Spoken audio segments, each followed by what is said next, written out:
Boa tarde, quinta-feira, 9 de agosto de 2012. Eu sou Larissa Rosseto e este é o Unesp Notícias. Hoje falamos do aquecimento da economia com a Expo Bauru. Você vai saber o que é levado em conta na hora de julgar e leiloar um animal. Olhando de longe, parece tudo igual. E é por isso que esse pessoal verifica tudo bem de perto. Bauru recebe evento internacional de comunicação. O projeto da Unesp adapta modalidades esportivas para pessoas com deficiência. E na entrevista do dia, a fisioterapeuta da Sorri, Juliane Taira, fala da inclusão pelo esporte.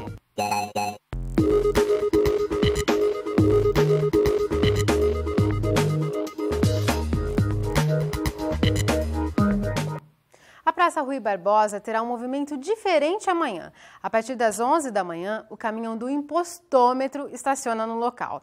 Ele traz a Bauru o feirão de impostos para explicar à população o peso da carga tributária. Serão mostrados alguns produtos com a indicação do valor do imposto embutido no preço de cada um. O objetivo é conscientizar a população sobre a alta carga de tributos no Brasil. E sabe quanto de imposto nós, moradores de Bauru, já pagamos só neste ano? São 452 milhões de reais. Na média por habitante, cada um já contribuiu com R$ 1.335. Muita coisa, né? E a gente continua falando sobre dinheiro. Até o fim da Expo Bauru, no próximo domingo, é esperado um incremento de 20 milhões de reais na economia da cidade. Os negócios que são fechados dentro da feira pesam nessa conta. Ontem teve início o julgamento de animais e até o fim de semana será realizado também o leilão de ovinos e caprinos. Mas o que é levado em conta para avaliar esses animais? O repórter Guilherme Tavares foi conferir.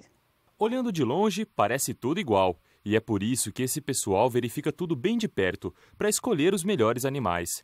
Este é um dos julgamentos de bovinos da Expo Bauru. 500 cabeças serão avaliadas até sábado. Tem até troféu para os melhores expositores. Mas o que eles levam de mais importante para casa são as notas. O criador, quando ele vem para a exposição, ele não ganha dinheiro, ele ganha cada vez mais que o animal vem e premia. Esse animal vai valorizando. Então, no final da vida desse animal de pista, que é 36 meses, se esse animal tiver bastante premiação, ele tem um valor. Se ele tiver pouca premiação, ele tem outro valor. Então, quanto mais premiação esse animal tendo, melhor ele vai sendo no ranking e mais valorizado ele vai ser para o mercado. A lista de critérios de observação é bem extensa. Formato do crânio e do pescoço, posição das patas, comprimento e profundidade das costelas e volume de musculatura são alguns dos mais importantes. Provas como essa são realizadas por todo o país. Os animais com melhores notas são considerados boas matrizes e o material genético deles é vendido para os produtores que querem aprimorar o rebanho. O objetivo é aumentar a produtividade do gado de corte. A gente pensa no final, pensa no prato. Então, pensa quanto mais precoce, a melhor qualidade da carne. Esse é o objetivo, a precocidade, para que o consumidor tenha uma carne de melhor qualidade. Nesta semana também serão realizados leilões e julgamentos de ovinos. A expectativa é de movimentar até R$ 50 mil em negócios durante a feira. Assim como no julgamento dos bovinos, vários critérios são observados nestes animais. O julgamento é importante para avaliar o trabalho que nós estamos fazendo lá dentro da propriedade.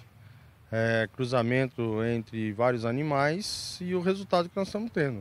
Se nós estamos realmente conseguindo transmitir para os nossos animais aquilo que nós esperamos, que seria o melhoramento de carcaça, que leve para a mesa do consumidor realmente uma mercadoria de primeira qualidade. Os cordeiros hoje estão mais presentes na mesa do brasileiro e há espaço para investir no setor. Nós temos um mercado muito grande, o futuro em termos de proteína animal vai crescer muito. Nós precisamos que venham novos criadores, inclusive, para nos ajudar a conseguir fornecer o mercado. No próximo domingo, os papais vão ganhar presentes, mas na segunda-feira, muita gente acaba trocando o que ganhou. Nós ouvimos o Procon para saber o que os consumidores devem fazer para evitar dor de cabeça. Algumas dicas são importantes para dar segurança aos consumidores na hora de escolher o presente do Dia dos Pais. Sobre esse assunto eu converso com Fernanda Pegoraro, ela é coordenadora do Procon aqui em Bauru. Fernanda, existem algumas diferenças ao comprar um produto pela internet. Isso, na verdade, quando você faz uma compra fora do estabelecimento comercial, por telefone, pela internet, por catálogo, existe um prazo legal de arrependimento, que é de 7 dias. Esse prazo começa a contar do recebimento do produto.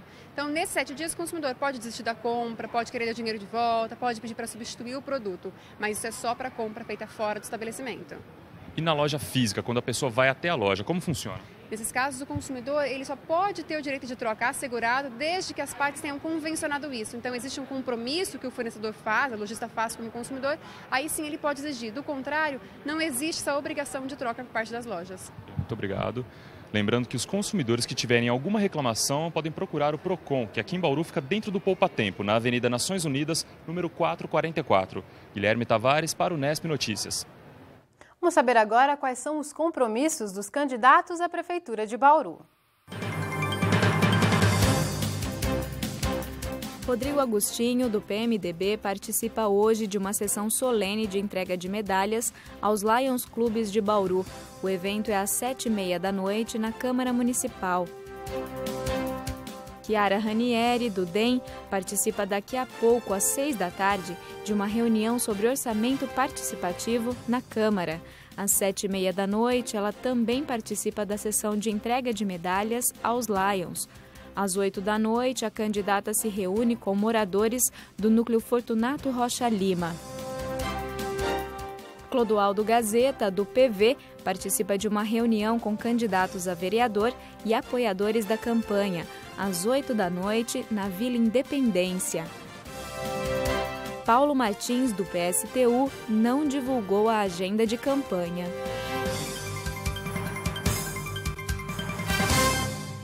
Ainda não choveu no mês de agosto e a previsão é de que o tempo seco continue pelo menos até o meio da semana que vem. Faz sol em todo o estado de São Paulo nesta quinta-feira. A tendência de tempo seco, com baixa umidade do ar, se mantém no mínimo até a próxima quarta. A massa de ar quente e seco estacionada sobre o estado aumenta a amplitude térmica em Bauru. Isso significa que as manhãs continuam frias e o meio do dia bem quente. A umidade do ar segue baixa, agora está em 32%. Os ventos sopram fracos a 5 km por hora. No meio da tarde, a temperatura chegou a 28 graus em Bauru. Amanhã cai um pouco, para 26. Em Agudos, a máxima prevista é de 25 graus. Em Piratininga, os termômetros podem chegar aos 27. Agora são 20 para 6. Confira a seguir, o Nesp em Bauru promove colóquio internacional com autoridades em comunicação. E você vai conhecer um projeto que une pessoas com e sem deficiência em torno do esporte. Tem sugestões de matérias? Ligue para 3103-6161. Voltamos já!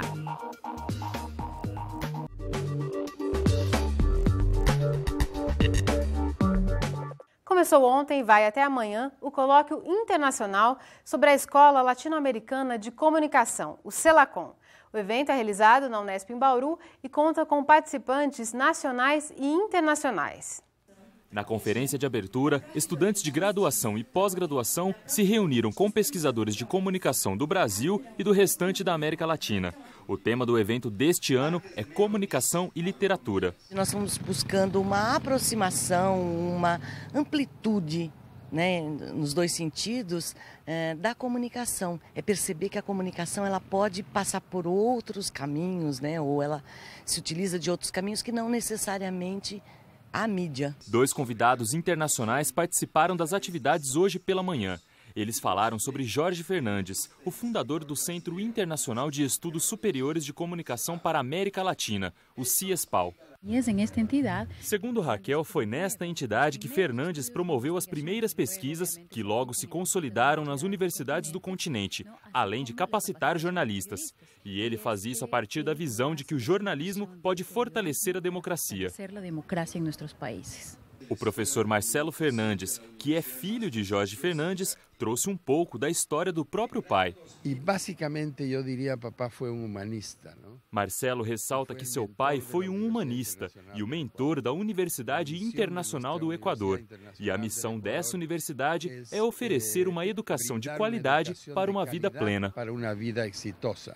Além dos convidados internacionais, o evento de abertura contou com nomes brasileiros. A professora Raquel Paiva, da Universidade Federal do Rio de Janeiro, trouxe para o debate a questão da estética na comunicação. Um ponto fundamental do Celacom desse ano é que ele acompanha também a própria área, as reflexões na área, na medida em que até agora ele tinha uma preocupação crítica, de análise crítica. E agora ele entra com uma parte, vamos dizer assim, preocupado em desvendar outros elementos que compõem a questão da comunicação e dos estudos de mídia. As discussões em eventos científicos como o Celacom oferecem novas perspectivas para os estudos em comunicação. No debate entre os pesquisadores também está a tecnologia e como ela transforma o jeito como nós nos comunicamos. Eu acho que virá da tecnologia eletrônica, da comunicação eletrônica, um modo novo de contar. Já está em ação. Que o que as pessoas fazem nas redes é contar, é narrar pequenas histórias. Mas eu acho que é aí, nesse ponto, que a ponte vai se fazer. Debater os avanços dessas pesquisas é tão importante que teve gente que encarou 48 horas de ônibus para participar do evento. Joyce é aluna da Universidade Federal do Pará e veio de Belém até Bauru para participar das discussões. Vale a pena o esforço, sim, porque você não fica bitolado à sua região, não fica bitolado à sua faculdade, à discussão local, e você passa a ampliar mais essa discussão e a fomentar o mesmo conhecimento e a produção científica. E olha só, o Celacom terá hoje à noite mesa redonda com o tema Revisão da literatura do pensamento comunicacional latino-americano no século XXI. E amanhã, último dia do evento, haverá painel pela manhã, mesa redonda à tarde e conferência de encerramento à noite, com o sociólogo e diretor regional do SESC São Paulo, Danilo dos Santos Miranda. Tá em busca de emprego? Chegou a hora de ver as dicas do quadro Quero Trabalhar.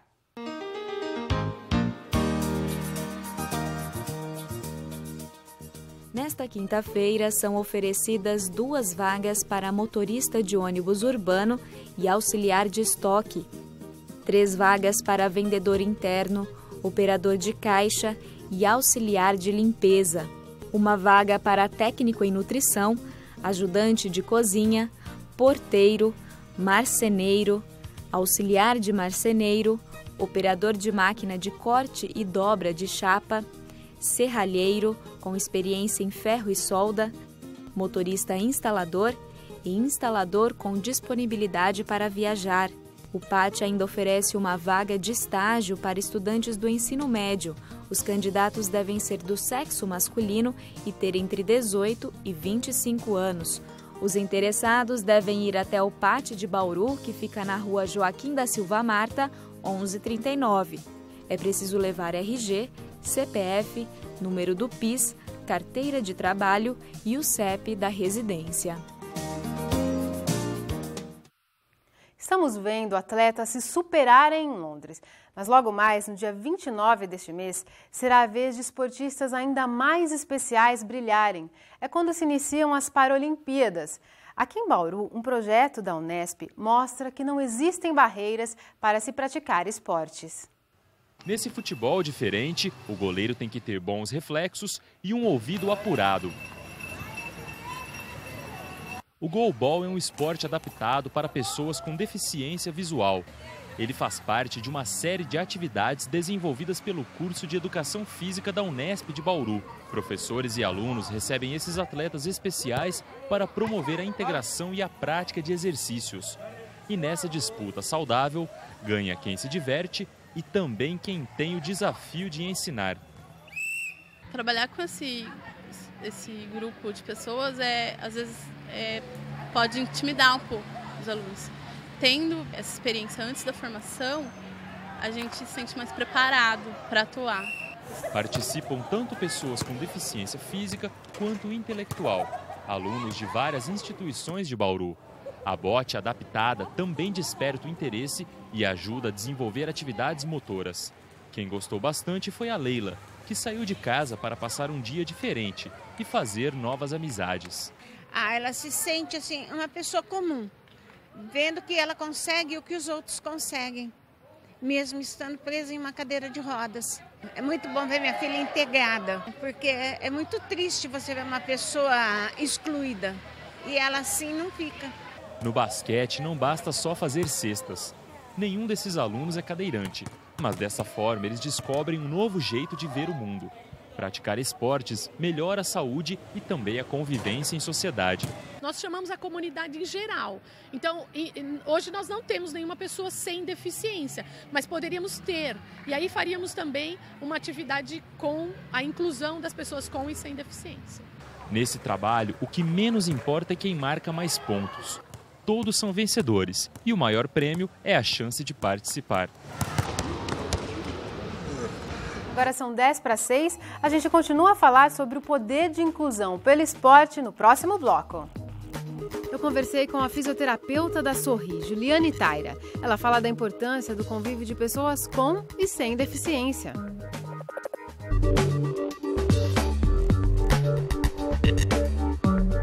O Unesp Notícias está de volta e acabamos de mostrar como o esporte pode incluir pessoas com deficiência. Para entender como essa inclusão se dá no dia a dia, recebemos a fisioterapeuta Juliane Sati Taira, da Sorri. Juliane, obrigada por ter atendido ao nosso convite. Eu que agradeço. Juliane, nós vimos pessoas com deficiência que participam desse projeto na Unesp. E quais são os benefícios para essas pessoas praticarem uma atividade física, um esporte?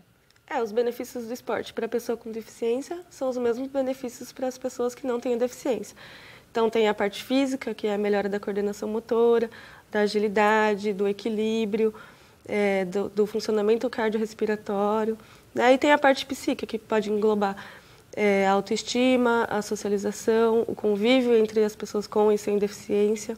O esporte pode proporcionar tudo isso. E nesse aspecto emocional que você citou, o papel da prática de esportes, imagino que seja ainda mais importante, né? Que é proporcionar essa convivência. Isso, ele proporciona convivência, eles veem que a deficiência ela pode ser variada, então eles convivem, uma pessoa que tem mais deficiência do que eu, o que um consegue pode ser a limitação do outro, e aí eles aprendem bastante com essa convivência. Imagino que cada um tem seus desafios para serem vencidos, né? Às vezes nem eles mesmos não sabem que eles conseguem fazer o que eles fazem quando eles vão no esporte.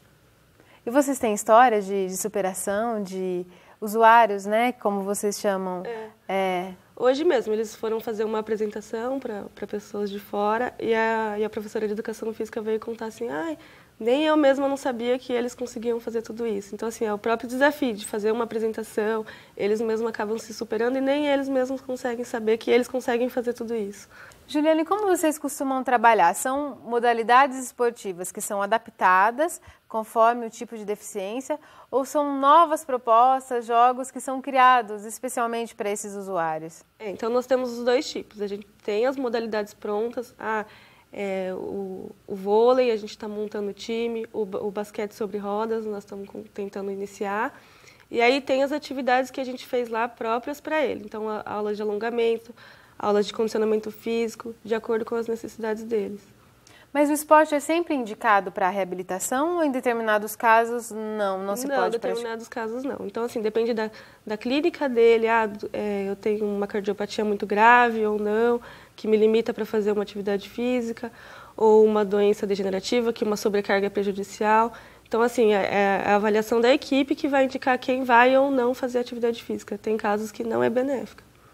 E como essas pessoas, você comentou da avaliação, como essas pessoas chegam até a Sorri? Eles são encaminhados ou pelo SUS, né, pelo posto de saúde, ou pela educação, pela Secretaria Municipal da Educação, ou pela Secretaria do Bem-Estar Social. Certo, e a Sorri tem parcerias, convênios, né? Isso, tem os convênios com a Secretaria do Bem-Estar e a Prefeitura Municipal. E assim que um usuário chega, ele é avaliado em todas as áreas? Ele passa por uma triagem composta pelo médico, a fonoaudióloga, a psicóloga, terapeuta ocupacional, físio e enfermagem. E aí, dentro das avaliações, cada setor vai indicar intervenção ou não na sua área. E a frequência do atendimento, desse acompanhamento, é diário, é semanal? Aí depende também da avaliação. Então, tem casos que ele precisa de mais intervenções por semana, ou não, tem casos que uma intervenção é suficiente. Depende do paciente. E vocês se planejam para competições também ou não é a finalidade? A gente quer chegar lá, mas ainda eles estão aprendendo os fundamentos do esporte ainda para poder depois inserir as atividades competitivas entre eles. Mas as pessoas chegam a permanecer por muito tempo lá, a ponto de vocês conseguirem formar e preparar uma equipe? A gente quer montar uma equipe assim, estimulando eles que eles participem de atividades na comunidade. Então, a gente não quer que eles fiquem lá segregados na instituição para sempre. O objetivo é que a atividade física estimule eles a participarem de atividade física na comunidade. Então, no meu bairro vai ter um campeonato, que eles participem, ou no meu clube vai ter um jogo que eles participem, mesmo que sejam com pessoas que tenham deficiência ou não. E quando tem esse estímulo da competitividade, é positivo para eles? Eu acho que sim. O desafio é a superação deles, eles gostam do desafio, mostra as capacidades dele.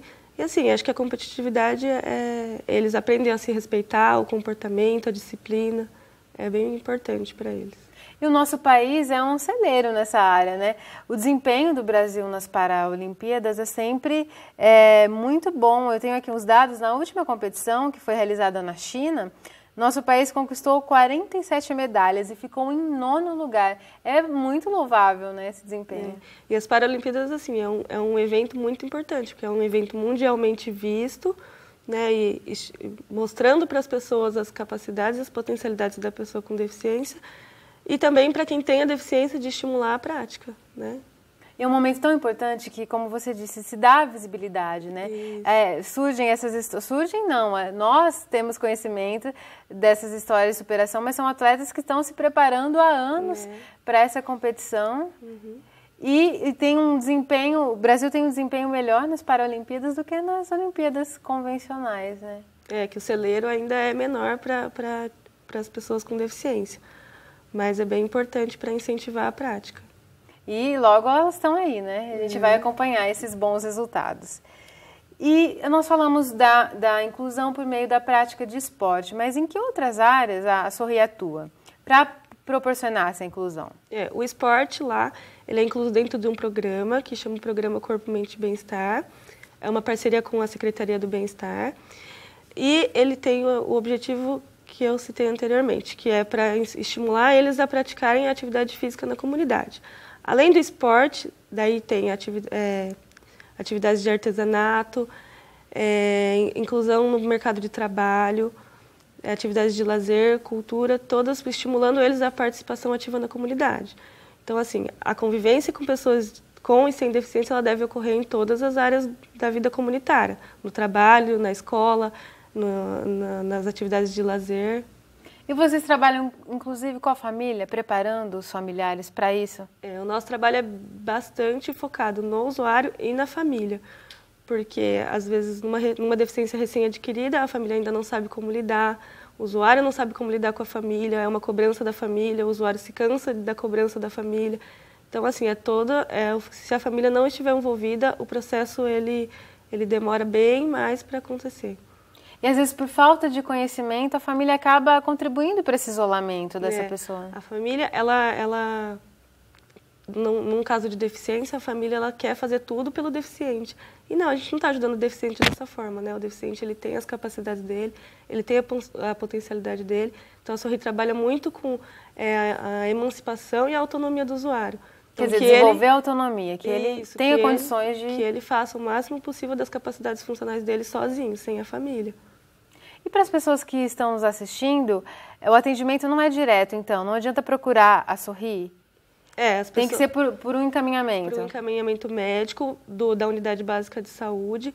No caso da educação, eles devem procurar a Secretaria Municipal de Educação. E os próprios usuários lá da Sorri, eles são indicados para fazer atividade física ou não, com a parceria da Secretaria do Bem-Estar.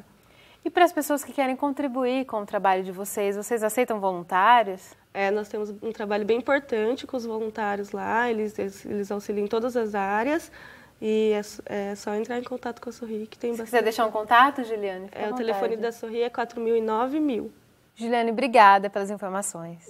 Obrigada. O Nesp Notícias fica por aqui. Continue ligado na nossa programação.